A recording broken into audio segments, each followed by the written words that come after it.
Hi friends, ನಿಮಗೆಲ್ಲ ಮತ್ತೊಂದು ವಿಡಿಯೋಗೆ ಸ್ವಾಗತ. ಫ್ರೆಂಡ್ಸ್, ಇವತ್ತು ನಾವು ಈ ವಿಡಿಯೋದಲ್ಲಿ ಹೇಳ್ತಾ ಇರುವಂತಹ ವಿಷಯ ಏನಿದೆ, ಇದು ನಿಮ್ಮ ಫ್ಯೂಚರ್ನ ಲವ್ಗೆ, ರಿಲೇಷನ್ಶಿಪ್ಗೆ ತುಂಬಾ ಯೂಸ್ ಆಗುತ್ತೆ. ಈ ವಿಚಾರಗಳು ನಿಮಗೆ ಗೊತ್ತಿಲ್ಲ ಅಂದರೆ ಖಂಡಿತ ಯಾವ ಹುಡುಗಿಯೂ ಕೂಡ ನಿಮ್ಮ ಕಡೆ ತಿರುಗಿನೂ ಕೂಡ ನೋಡೋದಿಲ್ಲ.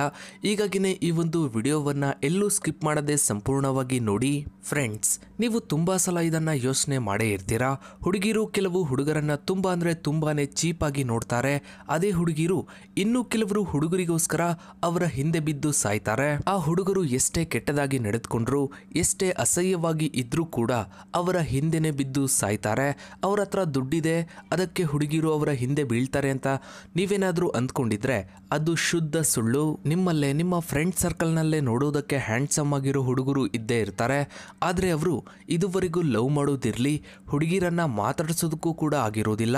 ಇನ್ನು ದುಡ್ಡಿರೋ ಹುಡುಗರನ್ನ ಅವರು ಕೇವಲ ದುಡ್ಡಿಗೋಸ್ಕರ ಯೂಸ್ ಮಾಡಿಕೊಂಡು ಕೊನೆಗೆ ಕೈ ಕೊಟ್ಟಿರ್ತಾರೆ. ಆದರೆ ಇಲ್ಲಿ ಯಾವುದು ನಿಜ, ಯಾವುದು ಸುಳ್ಳು, ಈ ಹುಡುಗಿಯರು ಯಾವುದನ್ನ ಇಷ್ಟಪಡ್ತಾರೆ ಅನ್ನೋದನ್ನ ಇವತ್ತಿನ ಈ ಒಂದು ವಿಡಿಯೋದಲ್ಲಿ ನೋಡೋಣ ಬನ್ನಿ. ಸಿಂಪಲ್ ಆಗಿ ಹೇಳಬೇಕು ಅಂದ್ರೆ ಹೈ ವ್ಯಾಲ್ಯೂ ಮೆನ್ಗೆ ಗೊತ್ತಿರುತ್ತೆ ಹುಡುಗಿರನ್ನ ಹೇಗೆ ಇಗ್ನೋರ್ ಮಾಡಬೇಕು ಅಂತ.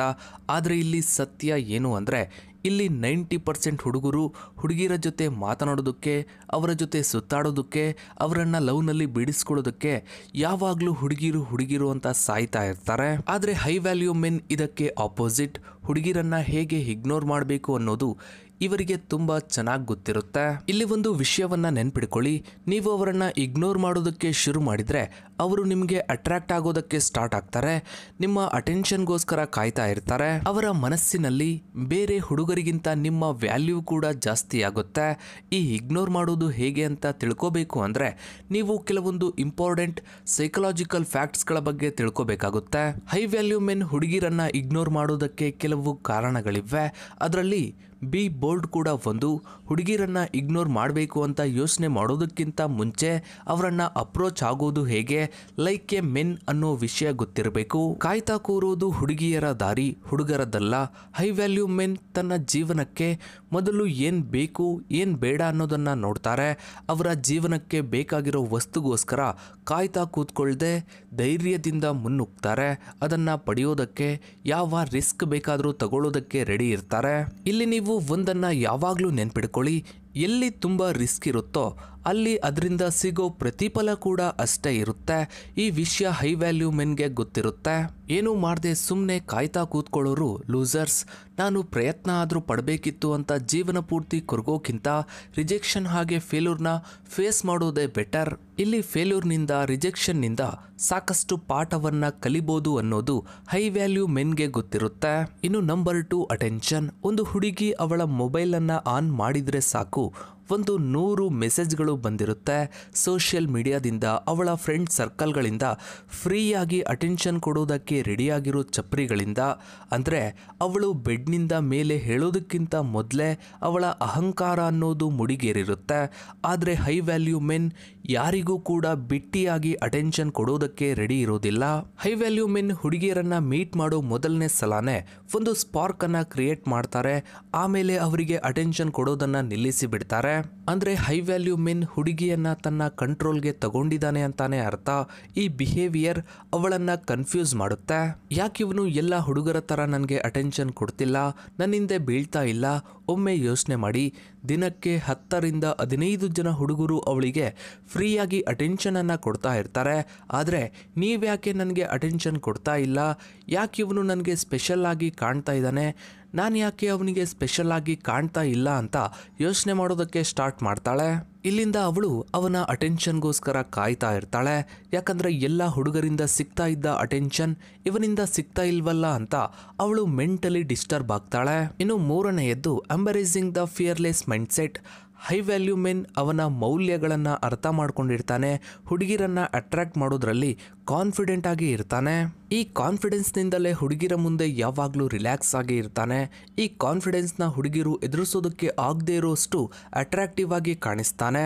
ತುಂಬ ಜನ ಹುಡುಗರು ಹುಡುಗಿರ ಮುಂದೆ ಬಂದರೆ ಸಾಕು ಹೆದರ್ಕೊಳ್ತಾರೆ, ಬೆವರ್ತಾ ಇರ್ತಾರೆ. ಯಾಕಂದರೆ ಸೆಲ್ಫ್ ಕಾನ್ಫಿಡೆನ್ಸ್ ಹೈ ವ್ಯಾಲ್ಯೂ ಮೈಂಡ್ಸೆಟ್ನ ಕೊರತೆಯಿಂದ ಈ ಫಿಯರ್ಲೆಸ್ ಮೈಂಡ್ಸೆಟ್ನ ಡೆವಲಪ್ ಮಾಡ್ಕೋಬೇಕು. ಅಂದರೆ ನಿಮ್ಮ ಸ್ವಂತ ಮೌಲ್ಯಗಳನ್ನು ಐಡೆಂಟಿಫೈ ಮಾಡಿಕೊಂಡು ಅದಕ್ಕೆ ಹೆಚ್ಚು ಇಂಪಾರ್ಟೆನ್ಸನ್ನು ಕೊಡೋದು ತುಂಬ ಮುಖ್ಯ. ನಿಮ್ಮ ಮೈಂಡ್ ಸೆಟ್ನ ಚೇಂಜ್ ಮಾಡ್ಕೊಳ್ತಾ ಹೋಗಿ ನಿಮ್ಗೇನೆ ಅರ್ಥ ಆಗುತ್ತೆ ಹುಡುಗಿರ ಆಕರ್ಷಣೆಯಿಂದ ತಪ್ಪಿಸ್ಕೊಳ್ಳೋದು ಹೇಗೆ ಅಂತ. ನಿಮ್ಗೆ ಯಾವಾಗ್ಲೂ ನೆನಪಿರ್ಲಿ, ನಿಮ್ಮ ಬಳಿ ಇರೋ ಬೆಲೆ ಕಟ್ಟಲಾಗದ ಒಂದೇ ಒಂದು ಆಸ್ತಿ ಅಂದ್ರೆ ಅದು ನೀವೇ. ಇನ್ನು ನೀವು ಹುಡುಗಿಯರ ಜೊತೆ ಮಾತಾಡಬೇಕಾದ್ರೆ, ನಿಮ್ಮ ಫ್ರೆಂಡ್ ಸರ್ಕಲ್ನಲ್ಲಿ ಮಾತಾಡಬೇಕಾದ್ರೆ ಯಾವತ್ತೂ ಕೂಡ ನಿಮ್ಮನ್ನು ನೀವು ಚೀಪಾಗಿ ನೋಡ್ಕೋಬೇಡಿ. ನಿಮ್ಮ ಫ್ರೆಂಡ್ ಸರ್ಕಲ್ನಲ್ಲಿ ಬೇರೆಯವರಿಗೆ ಕಂಪೇರ್ ಮಾಡಿಕೊಂಡು ನಿಮ್ಮನ್ನು ನೀವು ಚೀಪಾಗಿ ನೋಡ್ಕೋಬೇಡಿ. ಇನ್ನು ನೀವು ಹುಡುಗಿಯರ ಜೊತೆ ಮಾತನಾಡಬೇಕಾದ್ರೆ ನಿಮಗೆ ಎಷ್ಟು ನಾಲೆಡ್ಜ್ ಇದೆಯೋ ಅಷ್ಟನ್ನೇ ಮಾತನಾಡಿ.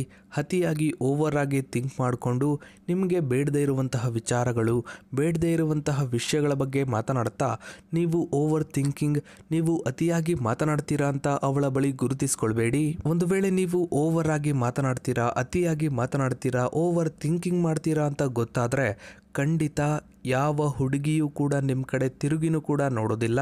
ಹೀಗಾಗಿನೇ ನಿಮಗೆ ಎಷ್ಟು ನಾಲೆಡ್ಜ್ ಇದೆ, ಯಾವುದ್ರ ಬಗ್ಗೆ ಗೊತ್ತಿದೆ, ಯಾವ ವಿಚಾರಗಳು ನಿಮಗೆ ಚೆನ್ನಾಗಿ ಗೊತ್ತಿದೆ ಅದರ ಬಗ್ಗೆ ಮಾತ್ರ ನೀವು ಮಾತನಾಡಿ. ಗೊತ್ತಿಲ್ಲದೆ ಇರೋ ವಿಚಾರ ಬಂದಾಗ ನನಗೆ ಐಡಿಯಾ ಇಲ್ಲ ಅಂತ ಹೇಳಿ. ಇದರ ಬಗ್ಗೆ ನನಗೆ ಐಡಿಯಾ ಇಲ್ಲ, ಗೊತ್ತಿಲ್ಲ ಅಂತ ಹೇಳಿದಾಗ ಅವಳಿಗೆ ನೀವು ಕ್ಲಿಯರ್ ಆಗಿ ಒಂದು ಮೆಸೇಜನ್ನು ಕೊಡ್ತೀರಾ. ನಾನು ಊಹಾಪೋಹಗಳ ಮಾತನ್ನ ಆಡೋದಿಲ್ಲ ಅಂತ ನೀವು ಅವಳಿಗೆ ಕ್ಲಿಯರ್ ಮೆಸೇಜನ್ನು ಕೊಡ್ತೀರಾ. ಈ ರೀತಿ ಸ್ಟ್ರೈಟ್ ಫಾರ್ವರ್ಡ್ ಆಗಿ ಮಾತನಾಡೋ ಹುಡುಗರನ್ನೇ ಹುಡುಗಿಯರು ಯಾವಾಗಲೂ ತುಂಬಾನೇ ಇಷ್ಟಪಡೋದು. ಅದನ್ನು ಬಿಟ್ಟು ಸೋಷಿಯಲ್ ಮೀಡಿಯಾದಲ್ಲಿ ಬರೋ ಫೇಕ್ ನ್ಯೂಸ್ಗಳನ್ನು ಹಿಡ್ಕೊಂಡು ಹುಡುಗಿಯರ ಮೇಲೆ ಡೌಟ್ಸ್ಗಳನ್ನು ಪಡೋದು, ಅವರ ಜೊತೆ ಬ್ಯಾಡ್ ಆಗಿ ಬಿಹೇವ್ ಮಾಡೋರನ್ನ ಹುಡುಗಿಯರು ಇಷ್ಟಪಡೋದಿಲ್ಲ. ಸೊ ಇದಾಗಿತ್ತು ಫ್ರೆಂಡ್ಸ್ ಇವತ್ತಿನ ಈ ಒಂದು ವಿಡಿಯೋದ ಬಗ್ಗೆ ನಿಮ್ಮ ಅನಿಸಿಕೆ ಅಭಿಪ್ರಾಯಗಳನ್ನು ತಪ್ಪದೆ ಕಮೆಂಟ್ ಸೆಕ್ಷನಲ್ಲಿ ಕಮೆಂಟ್ ಮಾಡಿ.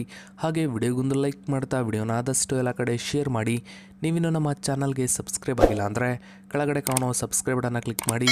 ಹಾಗೆ ಪಕ್ಕದಲ್ಲಿ ಕಾಣೋ ಬೆಲ್ ಐಕನ್ ಕೂಡ ಕ್ಲಿಕ್ ಮಾಡಿ. Thanks for watching.